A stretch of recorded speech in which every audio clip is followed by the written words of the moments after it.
In a tragic incident that shocked the island, 8 children and 1 adult lost their lives after consuming sea turtle meat.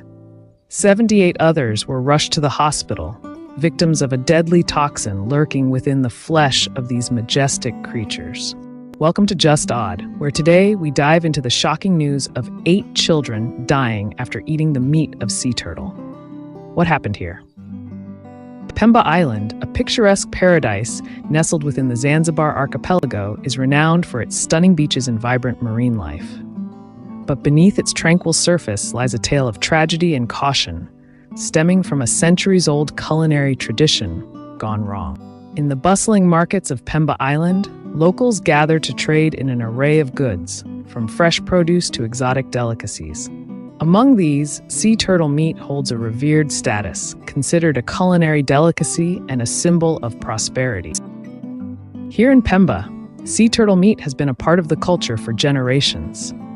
It's a tradition passed down from our ancestors, a delicacy that brings the people together as a community. But recent events have cast a shadow over this culinary tradition.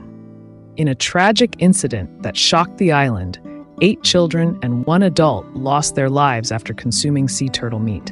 78 others were rushed to the hospital, victims of a deadly toxin lurking within the flesh of these majestic creatures. Chelonotoxism, a form of food poisoning caused by consuming sea turtle meat, has claimed the lives of these people.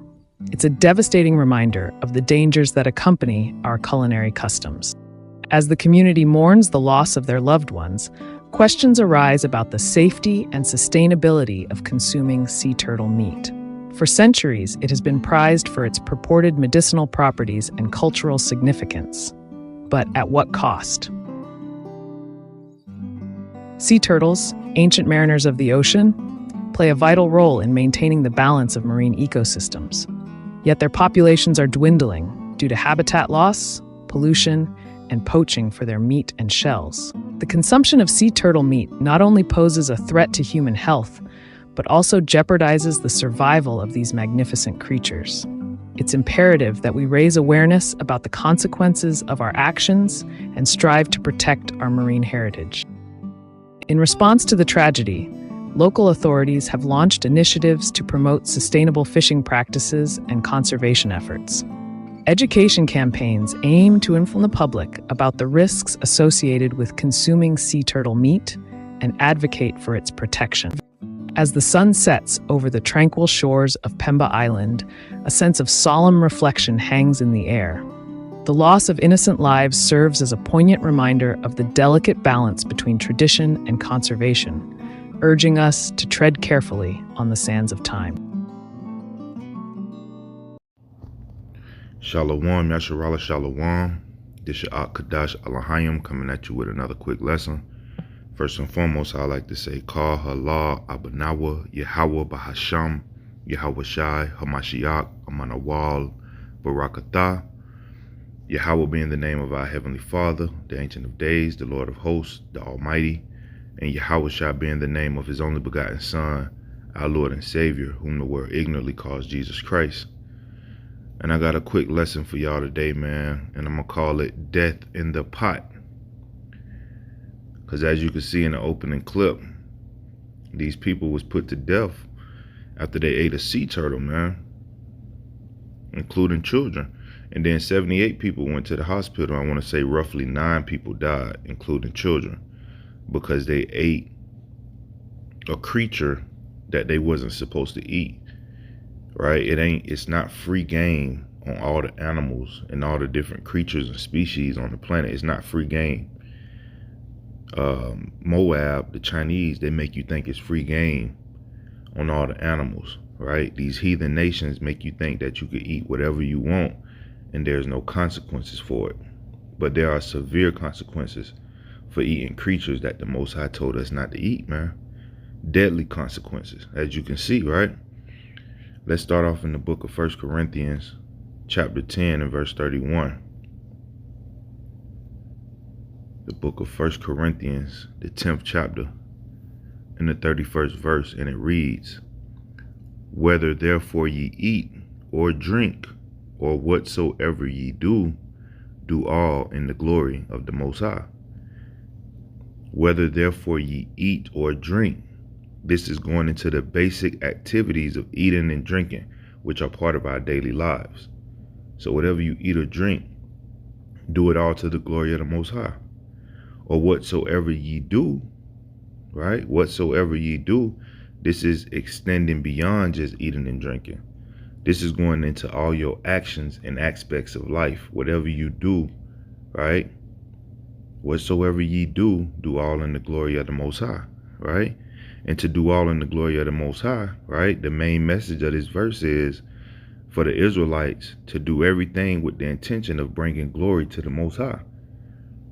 This means living in a way that reflects the Most High characters and values, with the ultimate goal of honoring Him, not yourself, not men, but honoring Him.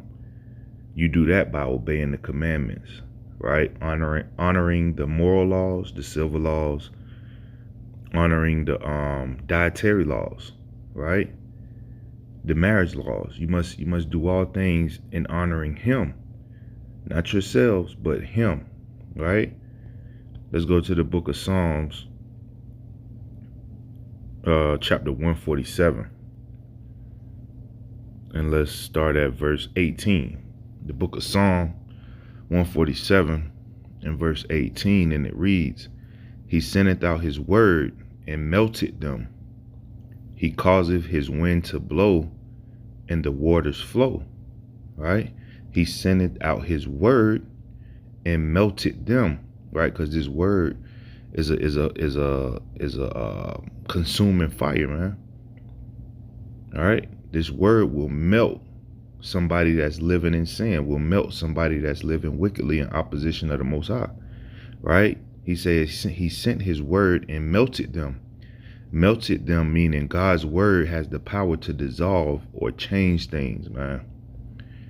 Wind and water, when He causes His wind to blow and waters to flow, the Most High has complete control over natural elements. The wind, the water, the fire, the ice. He has complete control over natural elements. So the Most High's command causes the wind to blow. If you tell the wind to blow, it's going to blow. And when the wind blows, it tends to lead the waters to move, the waters to flow, because the wind blowing to make the water flow. Right? Now that's on a literal sense.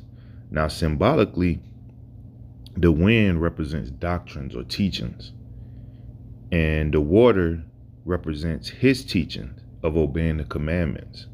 Right? So He causes His wind to blow and the waters flow. Right? He causes His doctrines to move and that living waters begins to flow, man. And that's what, Lord willing, takes place, during this sit down lesson, man.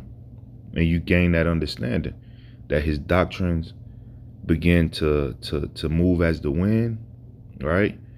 And it start making the waters flow, that living waters flow in your heart and your mind and your soul, man. Right? So verse 18 again, He sendeth out His word and melted them. He causeth his wind to blow and the waters to flow, and the waters flow. Right?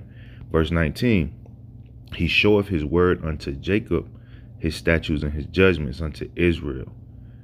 He have not dealt so with any nation, and as for His judgments, they have not known them.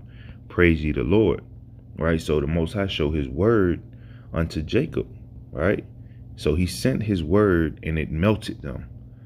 Meaning that, this word has powers to dissolve and to make changes, right? So He sent His word unto Jacob, His statutes and His judgment unto Israel, to only one nation of people, right? You so-called blacks, Latinos, Native and Seminole Indians, that's who He showed His word to. He have not dealt so with any nation. He didn't show His word to Esau. He didn't show His word to Ammon and Moab and Ishmael, all these heathen nations. He didn't give them the law, statutes, and commandments. He didn't present them with the first principles of the oracles of the Most High. He did that to the children of Israel and them alone. He have not dealt so with any nation. And as for His judgments, they have not known them. They don't have law, statutes, and commandments and judgments that they must abide by. He didn't give them the judgments. That's why they can eat unclean foods and abominable foods and not get hypertension, not get diabetes, not get high cholesterol or high blood pressure. But when you niggas eat this unclean foods, that's what you get, right? All manner of sickness and plagues, because you're going against his laws, statutes, and commandments. Therefore, you have to receive the judgments. The nations don't receive the judgments for going against his commandments because they wasn't given the commandments to abide by, right? And a part of the commandments that you must keep is the dietary commandments, right? The dietary laws. Let's go to the book of Leviticus, chapter 11 and verse 9. And you'll never hear this brought out in the Sunday church because they're going to give you lawless teachings that go against the commandments, right? This is the book of Leviticus, the 11th chapter, and the 9th verse, and it reads, "These shall ye eat of all that are in the waters.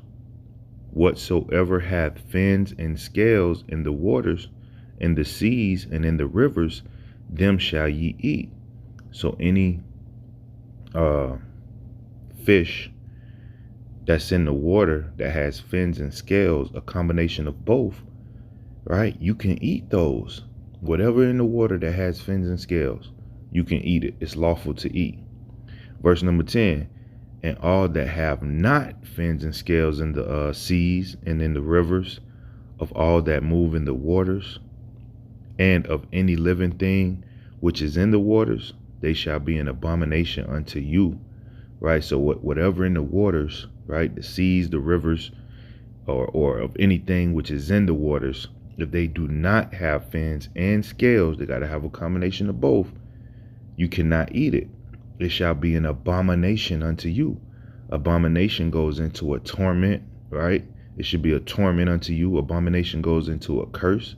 It shall be a curse unto you, right? Abomination goes into a crime or evil crime.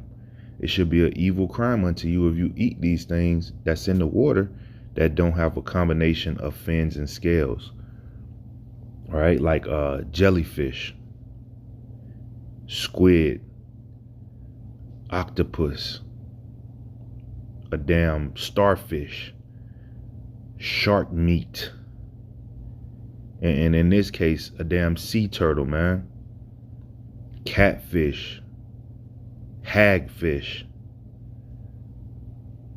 and what you niggas love so much, that damn shrimp, crab, and lobsters and oysters.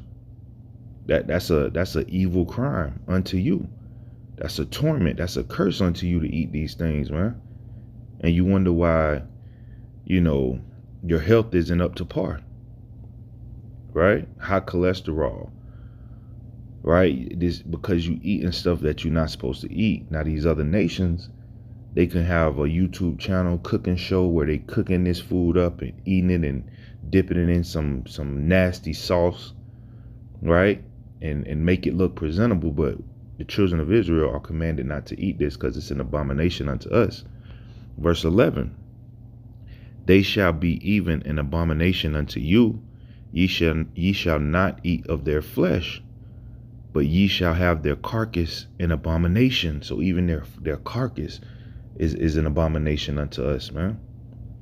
Verse number 12, "Whatsoever have no fins nor scales in the waters, that shall be an abomination unto you." And there's a lot of sea creatures and creatures that live in the waters and the rivers and the lakes that don't have fins or scales, and you are not to eat it, right? It is an abomination unto you, man. It will make you unclean. The food is unclean. So if you eat it, it's going to make you unclean.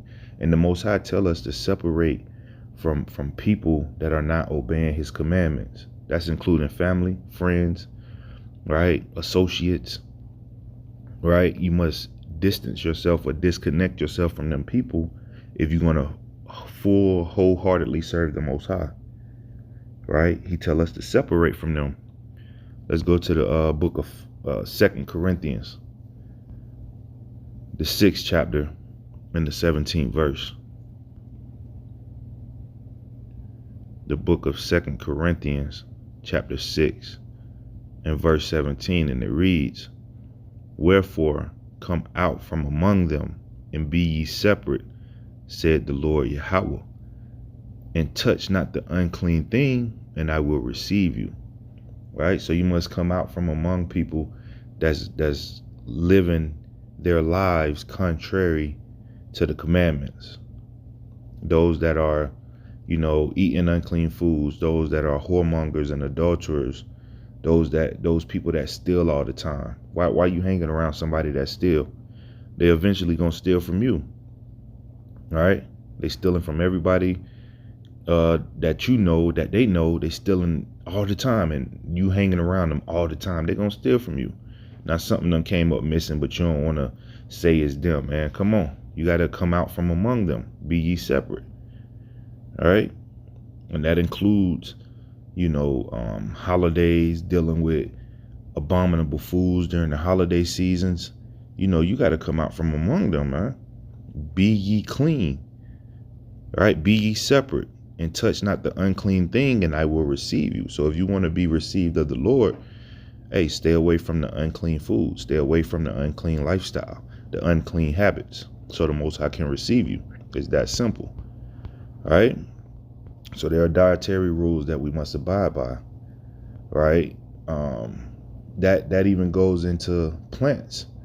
You can't eat every herb that's out there, right? Because some herbs are poisonous, right? You can't eat rotten fruits and vegetables because they can contain poison. Like if you leave potatoes out for too long and you try to eat them, man, you can die, right? Because they're poisonous. You didn't eat them in a timely fashion, and they can kill you, man. Families have been put to death for eating foods, lawful foods, right? That were left out for too long. It could become harmful unto you, right? Let's go to the book of 2 Kings, the 4th chapter, in the 38th verse.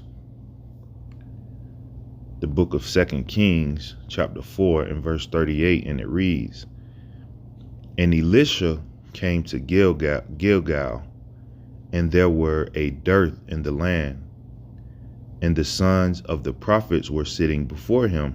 That word dearth means a famine in the land, right? "And the sons of the prophets were sitting before him, and he said unto his servant, Set on a great pot, and seeth pottage for the sons of the prophets." All right, so he told the servant to put on a big pot, man, and make some food for the sons of the prophets. Verse 39, "And one went out into the field to gather herbs, and found a wild vine, and gathered thereof wild gourds, his lap full." And gourds goes into it's a type of fruit.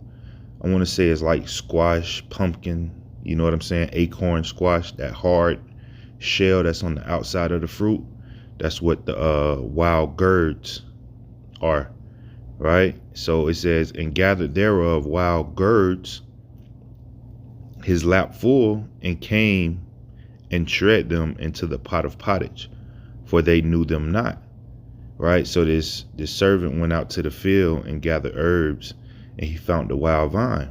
Right? So he grabbed these wild gourds, and he added an unexpected ingredient into the pottage.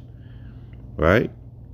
So without knowledge of knowing the nature of these gourds, the servant gathered them in his lap and brought them back to the pot of pottage. Right? Verse 40. "So they poured out for the men to eat. And it came to pass, as they were eating of the pottage, that they cried out and said, O thou man of God," right? To Elisha, "O thou man of God, there is death in the pot, and they could not eat thereof." Right? So the sons of the prophets, they cried out to Elisha, man. Right? "O thou man of God," because they knew that Elisha possessed the authoritative power of the Most High. There is death in the pot, meaning it's food in this pot that can potentially kill us, and they could not eat thereof. So they tasted this food, and it was bitter, it was nasty, it was poisonous. And they said, it's death in the pot, man. Right? So they informed him that there was death in the pot, meaning that the food was dangerous to eat, man. Verse 41. But he said, then bring meal, like cornmeal or flour. Then he said, bring meal. And he cast it into the pot. And he said, pour out for the people that they may eat. And there was no harm in the pot. So Elisha then cast the meal or the flour into the pot of pottage as an act of purification, right? Or to neutralize the harmful effects of the wild gourds. The food became safe to eat, and the sons of the prophets could partake without fear or harm. So the food then became purified when he sprinkled the flour in there to neutralize the harmful effects, right? So even sometimes, even if you are sticking to the dietary law, you still got to be mindful of what type of herbs and fruits and vegetables that you put into your temple, because you could put something that's potentially poisonous in there, right? You done left out some food for too long. You can't leave out food for too long and then eat it. You're going to get sick. That's not wisdom. So always keep in mind, just because you are, walking in the light of the law, right? And you are keeping the commandments, you still must use wisdom and keep your head on the swivel, even when dealing with fruits and vegetables, right? Even with dealing with fruits and vegetables, you don't want to eat something that could potentially poison you or make you sick, make you vomit. You can also lose hair, right, from eating poisonous squash or toxic squash syndrome. I think that's what it's called, toxic squash syndrome. You don't want to, be harmed or harm your children because you're not paying attention to what you put into their body, right? Does your mom ever tag you in a viral post or forward you an email with bizarre claims, making you wonder, is this really true? Well, today, we're setting the record straight in our segment, Stuff My Mom Forwards Me. Well, here's one making the rounds, so be on the lookout. You can actually be poisoned by squash that tastes bitter. It can cause vomiting, diarrhea, and even hair loss. It's called bitter squash syndrome. What do you think? You buying it? Is mom right or wrong? Mom is actually right. This is true. And there was recently an article in one of your journals, the JAMA Dermatology, that discussed this case. Yeah, so there's certain melons that are called the cucurbitaceous family. That's like pumpkin, did you know that squash. Yes, I did. Nuns. He read it. You guys are so smart. Did you know that? These are types of squash that sometimes can taste a little bit bitter. And they actually published this under toxic squash syndrome, which I thought was really cute as a TSS play. But it's true, it can cause nausea, vomiting, hair loss, like you mentioned. Not super common, but the tip-off is if you taste it, like you're having a squash soup and it tastes really bitter, that's a tip-off that it may contain this toxin and you might not want to have it. I'm out. That's another reason not to eat squash. I mean, it's naturally delicious. And you want to give me toxic squash? I'm out of eating your squash I'm not taking the risk. I'm not taking the risk. This is what worries me. I'm worried that now my children are never going to eat my pumpkin soup, and they'll be like, it's medical. I should have sent the kids out of the room to talk about bitter squash syndrome. And when you walking in the light of the Most High, a lot of people gonna judge you, man. They're gonna look down upon you because you abstaining from common meats or common foods that you've been eating your whole life, and now you done all of a sudden just did a complete 360, right? You done did a complete 360, and now you're not eating that food no more. Now you're not partaking in holidays no more. You keeping the holy days of the Lord. Your people gonna look at you funny, man. But don't let that discourage you though, right? Because they did the same thing to the prophets. Right? Let's go to Colossians chapter 2 and verse 1. The book of Colossians chapter 2 and verse 1, and it reads, For I would that ye knew what great conflict I have for you and for them at Laodicea, right? Laodicea. And as for many as have not seen my face in the flesh, that their hearts might be comforted, being knit together in love, and unto all riches of full assurance of understanding, to the acknowledgement of the mystery of the Most High, and of the Father, and of Christ. All right? In whom are hid all the treasures of wisdom and knowledge. So this is speaking to the children of Israel, right? Because inside the children of Israel are hidden all the treasures of wisdom and knowledge. The Most High put his law, statutes, and commandments in us, right? He revealed his mysteries or his secrets to the servants, the prophets, right? Verse 4, and I say this, here's the first warning. And I say this, lest any man should beguile you with enticing words. So we are being warned to not let man entice us or beguile us with enticing words, with seductive words.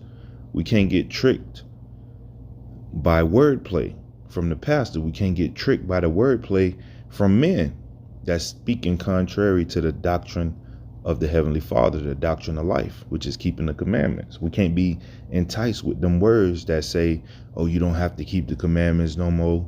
Oh, that's the Old Testament. The laws are done away with. We can't be seduced with those enticing words that's going to lead us into sin. Right? That's the first warning. Jump down to verse 8. All right, jump down to the 8th verse.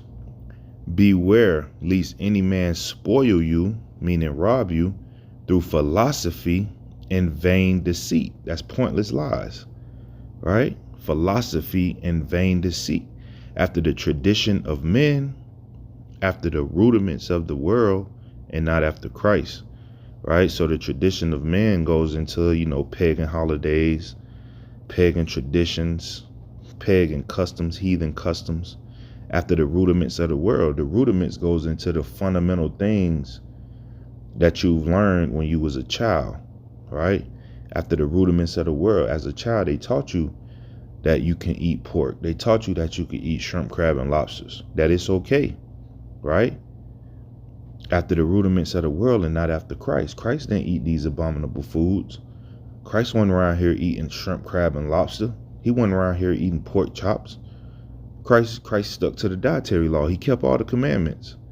He wasn't around here eating abominable foods. And if you are walking like Christ, or you claim to love Christ and that you're Christ-like, you have to move like he was moving in these streets, man. He was abstaining from Red Lobster, right? He was abstaining from Low Country boils. So you got to do the same thing, right? He was abstaining from that Thanksgiving ham, man. Right? Now let's jump down to verse 16.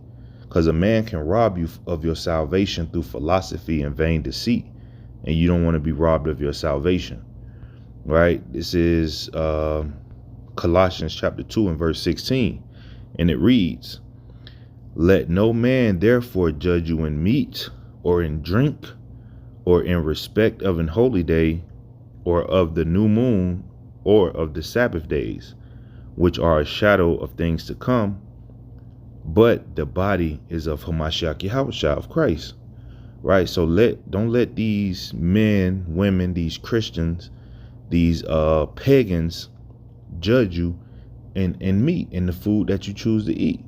Don't let them judge you because you stick into the dietary laws, right? Because, family going to talk mess, man. Oh, you don't want to eat mama cooking.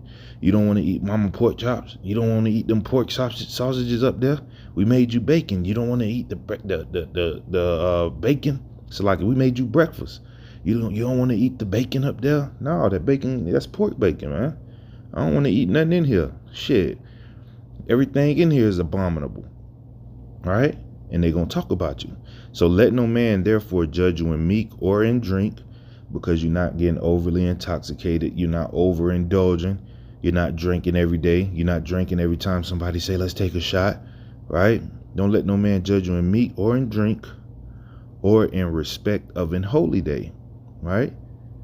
Nah, I can't come around, y'all. I'm about to keep the new moon. I'm about to keep the Sabbath. I'm about to keep Passover, right? Don't let no man judge you in respect of a holy day, man, right? Don't let no man judge you because you keeping the Feast of Tabernacles. Well, that's the Old Testament, brother. That's the Old Testament. That old way is done with. No, don't let no man judge you in respect of a holy day, or of the new moon, or of the Sabbaths, right? So you keeping the new moons, you keeping the Shabbats. Don't let no man judge you for doing that, right?